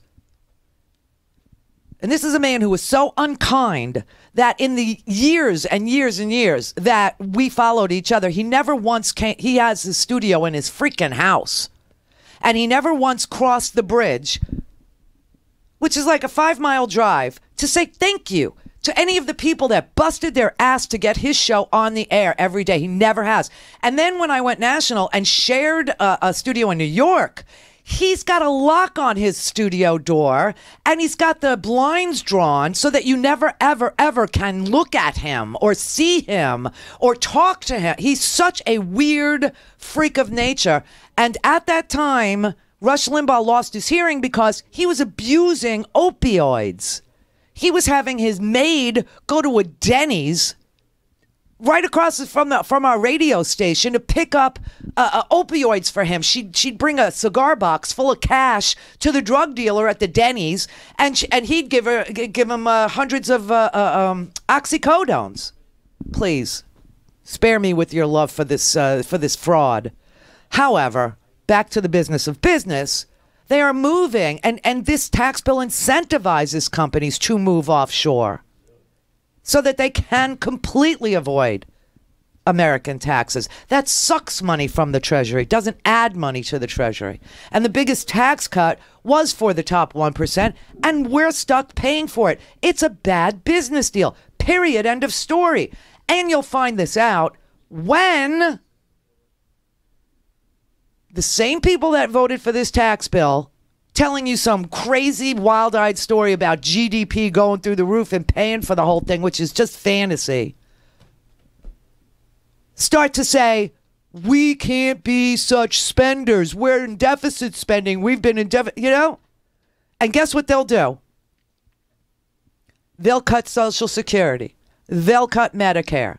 They'll cut Medicaid. And those are not entitlements. Those are prepaid insurance plans. People pay into Medicare and Social Security and the Medicaid Trust Fund for years and years over the course of their working lifetime, so that when they retire, there's a little something that's been saved and invested so that they can get maximum $3,000 a month, and that's for a very high earner. There is no means testing for that. Everybody gets it because everybody paid into it. And they're going to start screaming that it's the biggest chunk and they got to cut it. And they're going to call it an entitlement. And it's not. It's an insurance plan, a prepaid insurance plan that people who work, like you, 19-year-old, you're already paying it. If you pay FICA tax, that's what that is. And they're going to start cutting those benefits to ordinary Americans so that they can try to pretend they're paying for the most profitable companies to offshore their businesses. And that is exactly what's happening. So give me a break. Smarten up. All right, Kevin in North Miami. Randy, how are you, sweetie? Hey. Good. Listen, I'd like to speak to you about, you were speaking about the Haitians. Here in North Miami, it's a very different situation with these people. Okay, I've been living in North Miami all my life, and I've been listening to you for a long time. There might be a big difference between your landlord and the people that live here in North Miami. I actually work in a very, very Haitian neighborhood. In West Palm Beach. No, in Delray Beach. At Delray Beach. Big difference. What's the difference? Big difference to two areas. Why? Absolutely. Why is there a big difference? Let me tell you, we have a Haitian mayor here. I'm a white Filipino guy here. Kind of a small guy, 5'2". I get picked on all the time by these Haitians. I get laughed at. I go to do my laundry. Yeah, then you got a problem because I'm working in a neighborhood that is completely Haitian. Okay, the stores here are run by Haitians. Creole is spoken regularly here, and they welcomed me into their neighborhood. And I have never ever had anybody laugh at me. Come here to North Miami and see the difference. There is no difference. I used to live in North Miami. It's you that has the problem. How long ago, Randy? Like 1999. That's quite a bit long ago. Okay? So what? We now have a Haitian mayor here. So and what? We now have City Hall that runs by Haitians. And what's the problem? What is the problem? That you're being laughed at? We're not respected here. We're not respected here. Why are you being laughed at? I have no idea because I don't speak their language and I have to learn their language. You don't have to learn their language. They all speak English. Everybody Not speaks. all of them. Not Yes, all of them. All of them. No, I'm sorry, sweetie. Okay, listen, you deal with your little racist issues by talking to other people in your neighborhood, okay? I work in a completely Haitian neighborhood. This place here is a completely, utterly, fabulously Haitian neighborhood. And I have never been welcomed in. And I moved into a Central American country, too. And the kindness, and do they expect me to learn Spanish? No, they don't. I did, because it's the right thing to do when I moved into a Central American country. It was the right thing to do. So I went to school 4 hours a day, 4 days a week, for 4 months, so that I could communicate. Although I will tell you, they were bending over backwards to speak English to me. You're the one with the problem. You. Because this is and this is not a high dollar neighborhood either. Okay, I'm telling you, the houses here are about $90,000. They are the old Florida style homes that you have in North Miami. They are not, McMansions. This is not a wealthy neighborhood. This is right by the highway. Okay, this is a working class neighborhood of working class Haitians, and I have never been welcomed, except in Central America. We were welcomed in this manner. The hospitality of non-Americans is so legendary. And if you ever went, you want to know where there's no hospitality? I'll tell you. Northern Europe. They are not thrilled with Americans. They think we're ignorant, and they're right. They think we're angry, and they're right. They think the angry American is a stereotype, and they're right. Because I have watched Americans go to their countries and not even try to learn their language, not even try to be conversational, not even try to be courteous about the fact that they go to work on bicycles. They don't even mind their bike lanes. And their bikers who are going to work with their children on the back of their bike, they're going, like 20 miles an hour. I mean, they're just hauling ass. They're getting where they got to go. And Americans just step into their bike lane and cause accidents. And so, the northern white Europeans are not thrilled about Americans. Just letting you know. If you have a problem with Latin Americans, if you have a problem with Haitians, if you have a problem with Cubans, if you have a problem with Salvadorans, you're the problem. You're the problem. Because in all my experience of living in Miami, living in Fort Lauderdale, and now living in West Palm Beach, this is a very diverse community, extremely diverse. There are many, many languages spoken here. Most everyone speaks English. Most everyone speaks English. That's number one. Number two, if you move into a neighborhood that isn't a white neighborhood as a white person, the hospitality is unbelievable. Unbelievable. Rhonda in Erie, Pennsylvania. Hey. Hey. I think I want to piggyback on some of the stuff that you've already said about dear leader. Listen, what he said is not uncommon, right? I kept hearing yesterday people saying, this is the first time a president has ever spoken like this. No. This is the first time a U.S. president has been caught in public saying stuff like this, Well, there's a difference, in that Richard Nixon actually said the most hideous things about, African Americans and the civil rights movement, and he was an extreme anti-Semite. We all know. But he said it in the privacy of his office. This man goes to a microphone. Exactly. He goes to rallies. And the difference is that, listen, Nixon was president, 40 years ago? And, we've had a African American president. You would think that the president of the United States could not win an election by talking out loud like this, but he actually figured out that 30% of America is all he needed in certain places to win the presidency.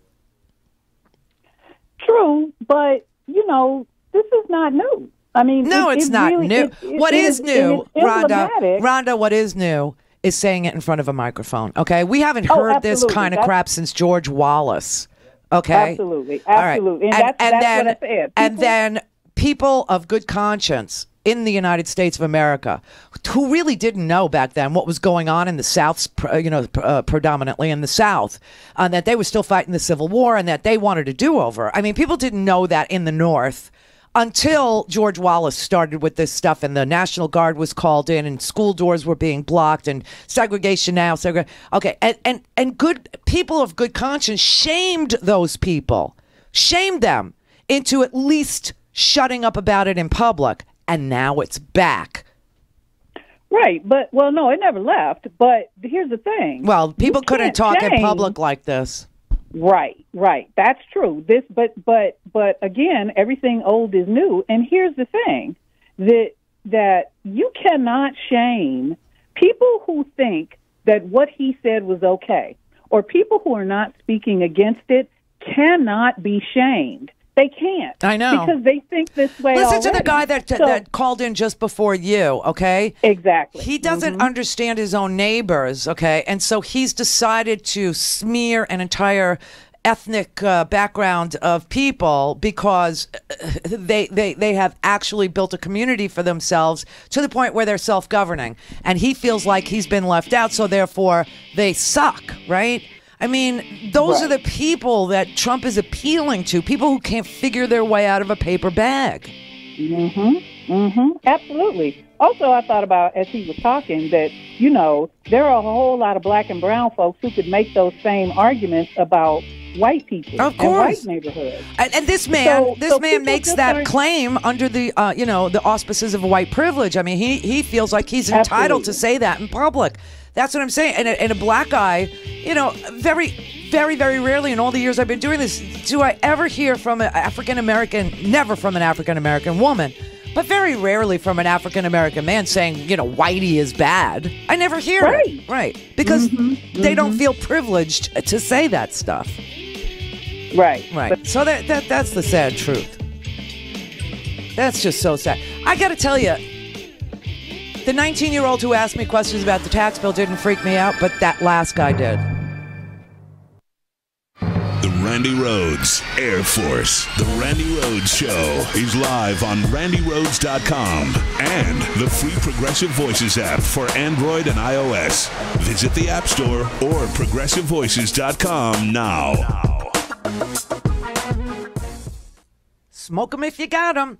Yes, it's Herky Jerky in 2018. And for 2018, they're starting off with $5 off full packs of delicious beef smokies. Since Herky Jerky started in 1992, Herky Jerky's delicious beef smokies have been one of the most popular items, and for very good reason. The 100% beef meat sticks have just the right amount of snap on the outside and flavor on the inside. They're low cholesterol, high protein, guaranteed fresh, and the perfect snack for any occasion. This month, they're ringing in the new year with a discount of $5 off all full packs of their 3 kinds of smokies, mild, honey, and jalapeno. The full packs are 1.5 pounds. They include 30 long sticks. The discount applies to full packs only, but as always, if you buy any 2 packs of their products, you'll get free shipping. We hope everybody had a fun and safe holiday season, and we look forward to you enjoying Herky Jerky in 2018 with the absolute best and most delicious jerky anywhere in the world. Visit herkyjerky.com now. Again, herkyjerky.com, enter promo code SMOKY.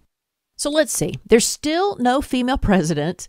You make half of what men make, yet somehow you are still expected to take care of most everything at the home too. And ladies, you're beautiful. But on a daily basis, you look in the mirror in disgust at how you look. It is time to start a new routine, and I hope that you will listen to my new show, She Persisted, here on the Progressive Voices Network. My name is Melissa Carter. I will be your host, and I have been a media personality for over 20 years. I also came out on the air long before Ellen did, and as a single mom and a kidney transplant recipient, I have been through some shit. Nevertheless, I persisted, and I know you have too. So let's talk about what we've accomplished, and together we can learn to take it from She Persisted to She Thrived. It's She Persisted at 8 a.m. on the East on the Progressive Voices Network and on demand on the Progressive Voices app. I certainly hope you'll join me. This is the Randi Rhodes Show. To speak with Randi, dial 561-270-3844. That's 561-270-3844. Oh, man. That guy freaked me out. He really, really did. I mean, if they don't speak English and they're laughing, are they just laughing or are they laughing at you? You freaking paranoid mother.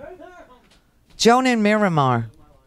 No, it's Paul. You took the words right out of my mouth. The shithead's fucking paranoid. I know, he is. Yeah, because he can't understand what they're saying. See, this is your Trumpy, self-centered mentality, because he can't understand what they're saying. They must be talking about him. Yeah, it's very paranoid. It truly is. It's just like when I learned Spanish, and I started to understand what people were saying around me, I realized they were having the same conversations that we have. The same ones. Right, and by the way... Did you speak to your mother? How's she feeling? What's going on? Right, and they're laughing about the same things that we laugh about when we're talking. Yes, they're saying things like, did you watch Jimmy Kimmel last night? That's what they're saying in Spanish, and they're laughing. About what? Yeah. Right. And Haitian, I don't think it's not some native language, if I'm not mistaken. Haitian is some derivation of French. It's Creole. So, yeah, so if you've had a couple of years of high school French, you could probably follow a little bit about what they're saying. Yes, but he doesn't care. He just feels that they're laughing at him, and he's very resentful that they are self-governing, that their community and their elected officials represent the population of his community. He's upset. But you see, Randy, this reminds me... See, his old white neighborhood that used to be run by Jewish mayors has been replaced by the new arrivals. Right. That's America. I hate to tell you. That's America. And you know what's crazy? He goes, oh, well, you haven't lived here in 20 years. So now I work here by choice. I moved into a Haitian neighborhood by choice. Right. That's right. Dumbass. He's such a stupid man. Joan in Miramar. Oh, that's North Miami. What's your experience, Joan? How you doing? Good. Everything you do. Thanks. Listen, this guy he says he's from North Miami. I don't know whether he is or not, but I got to tell you, my husband works in North Miami. He's a police officer. He's now a detective. He's done it for 15 years. And I got to say, he comes home, he tells me about his day, and he has nothing but good things to say about his community. These are hardworking people. The hardest. They go to work. They worry about their kids. They want nothing but the best for their kids. I'm telling you, these people walk to the store. They walk to work. They work 10 times harder than most Americans. And, it's... They do. I gotta tell you. I am surrounded in a Haitian community, and like I said, the amount of welcome that I got and the help that I get, and it's so incredible. It truly is. But see, I like to surround myself in other cultures. I like it. I really do. My husband's, by the way, Mexican American, and I got to tell you, hardworking people. And yesterday, immigrants, as a rule, all immigrants. When the Italians came here, when the Irish came here, when the Bangladeshis came here, and then the Russians came here from their shithole, and that is a shithole. I've been there. That is a horrible place. Russia is just disgusting. You know, you leave the main city area and you get on the subway, which I did, and you go into their suburbs, and it's all spray painted and poor, and five families living in one stinking apartment. I mean, it's a mess. It's vile. But it is. Okay, so that's a shithole, and it's a shithole for white people. But when they come here and they are exposed to an opportunity like we offer. They become some of the hardest working people. Oh, my God. And there's nothing that they don't say yes to. They say yes to every opportunity. Everything is a yes. Incredible. It's incredible. Yesterday, by the way, when this news broke of Rump saying what he said, my hairstylist, I was at the hair salon last evening, and she's Haitian American. By the way, clean salon, because they have that stigma that they're dirty or whatever. Oh, please. Some people say that. Fabulous salon. My hair is always fabulous. She's fabulous. Entrepreneur. And Joan, in the end, that's all that matters. It's crazy. This guy. I listen to you every day, and I don't. Yeah, he wigged me out. He wigged me out. I will remember him though. It's really sad. He freaked me out because what he said was completely untrue. I am not Haitian American, but he upset me. Yeah, he upset me too. He upset me too. Say because you haven't been there since 1990, whatever. 9. No, well, I can tell him. My husband works there. He's an officer. He sees it every day, the good, the bad, and the ugly. And I got to tell you, he says that they are some good, decent They're awesome people. He loves that. Let me tell you something. You know, the people around here, like I said, they don't live in fancy houses. The entire residential area that surrounds this Commerce Park are about the $98,000 range, $90,000 range. You know, they're the one-story old Florida stucco houses, right? And they're all clean, and their yards are kept, and people are, like you said, they walk everywhere because some people can't afford the car yet. Exactly. But they're getting their butts to work. But and, guess what? you know, Proud. sometimes They're down proud. here it's 105 degrees. They're still out there. They're riding their bicycles. Their children are playing in the park. I'm sorry, but this is and every Sunday. Okay, and by the way, where I live. Church. Yes, where I live, at the very entryway of my community, there is a Haitian church across the street, and that parking lot is packed on Sunday. Packed, the biggest Christian community you ever want to see. I know. I'm telling you, these are the people that took care of my husband when he couldn't come home during Hurricane Irma because the traffic lights were out. Everyone was called in. He was directing traffic.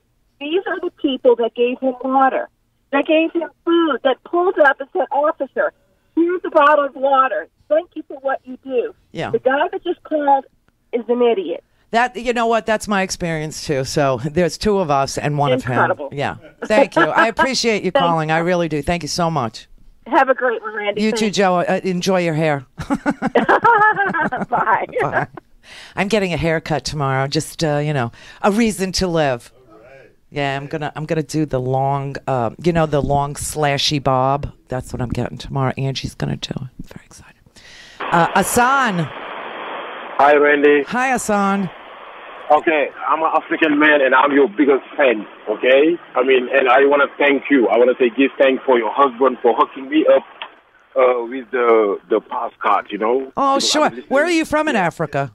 I'm from Senegal originally. I'm pure blood. Okay. I'm not mixed with nothing. But Randy, okay, I want to tell you two things. If you give me the time. Sure. I didn't even want to say this, but for this guy who just called and talking about like the Haitian people giving him hard time.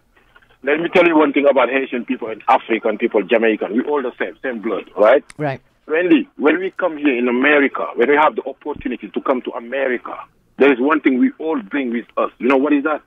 We have a little bit of self-esteem or low self-esteem. This is a secret that a lot of people will not going to tell you, but I'm going to tell you. We come here with a little bit of low self-esteem towards American people because of where we come from and where we are right now, because we see America big, right? Now, some people have it high, some people have it low. I happen to have it low because when I was home, when I was going to college, I was a guide. My mom ran a program like extended student. I was a guide, and I see American people do the same thing that I was doing. I kind of, these people are just human, just like us. That was when I came here. That kind of helped me to adapt quicker than a lot of my other friends. A lot of Haitian people, African people, Jamaican, all these foreign people, alien like they call us. When we come here, we don't start trouble.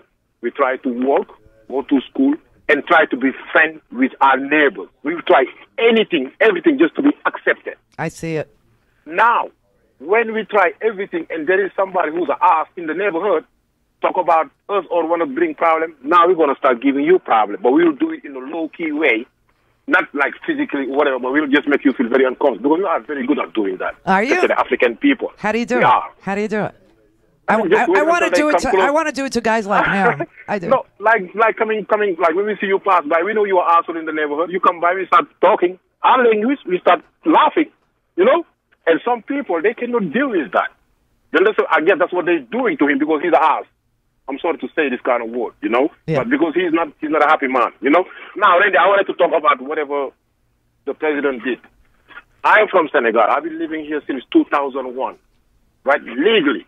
Legally, okay? I don't want to get to the detail, but legally. Now, Randy, I happen to have two kids. I have Hassan Jr. and Rokaya. Hassan is 4. I'm sorry, 5. Rokaya is 4. Mom is from here. Mom is American. They know mom culture. They know mom things. They didn't know about that thing. And I make it like a mission for the last 5 years to teach my kids where I come from in Senegal. My culture, what we do. The last year in July, I decided, I don't have a lot of money. I'm a bus driver, but I save up my money and whatever. And I'm going to take my kids to Africa now that they are 5 and 4. At least they can know where that comes from. And they can visit grandma. My mom just left actually a couple of weeks ago, you know? And they can see my grandma, my great, my family. They can see Africa, you know? Not the Africa they show them on TV. I take them there.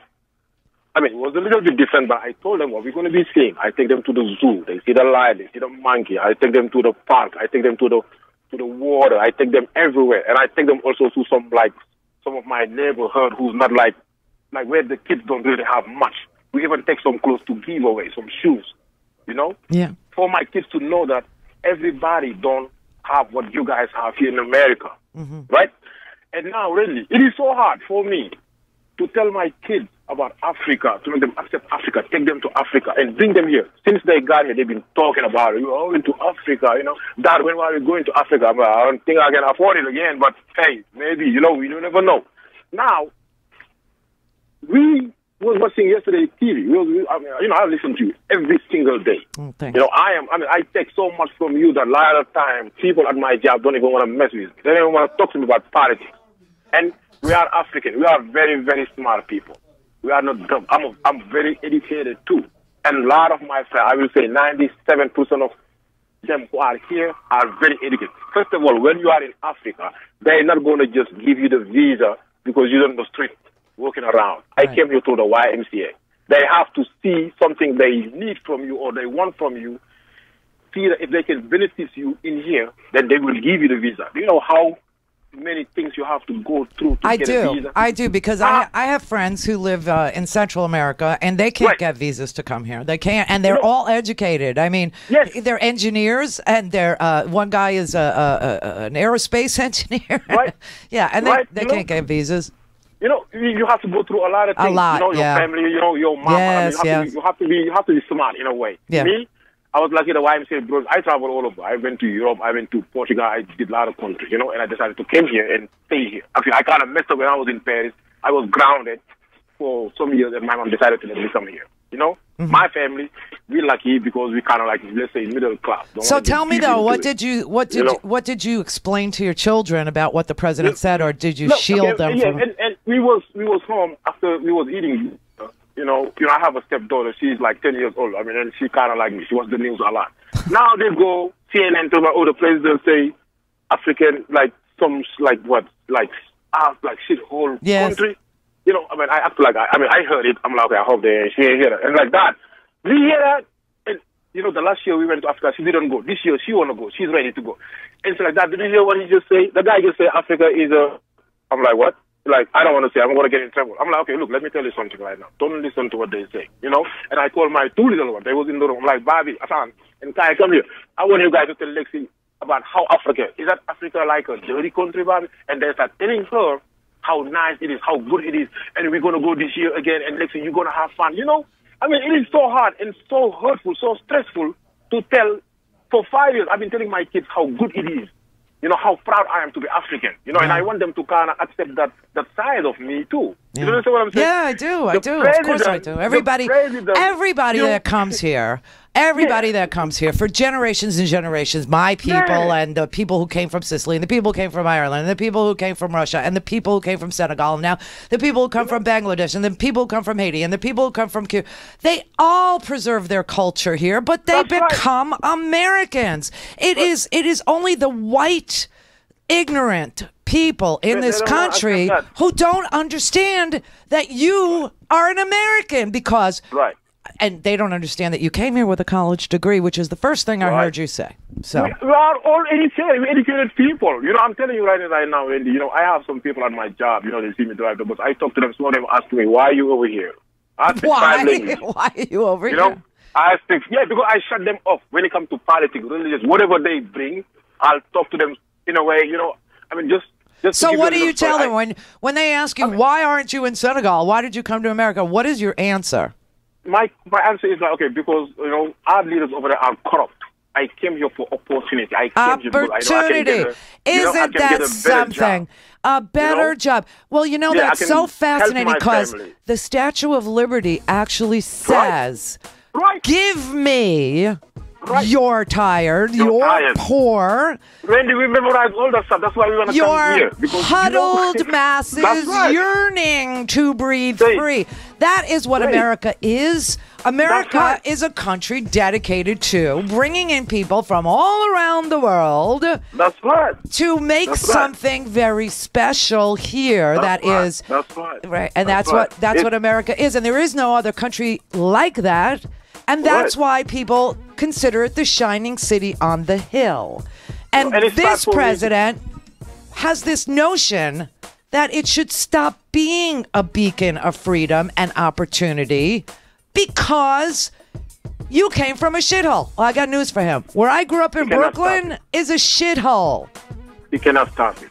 You know what? He cannot stop it. He can't. Because, there is more good people in America than he's bad. Yes, there are. There are. And on behalf of a grateful nation, I want to say I'm so glad you're here. And I'm so glad you're raising your children here. And thank you for driving a bus. And thank you. I've been doing it for 15 years. Well, thank you for doing that. It's hard work. And your children are lucky to have you. And keep your culture alive. And thank you for being an American. I appreciate it. About the culture, this is the last thing my grandma told me. You can cut a tree, you can throw it on the river, it would never going to be a crocodile. We're never going to change. And that's what keeps us here. You feel me? And Randi, thank you very much. I love your show. I love you. We love you, I have respect for you. God bless thank you very much. God bless you. I'll be your African guy now, okay? All right, there you go. That's you. All right. Love you. Thank you. I love you. Thank you. Bye-bye. Thank you. That was beautiful. That was really beautiful, I got to say. Joan in Miramar, you made my day. Hassan from Senegal, the best. Buy a stinking podcast.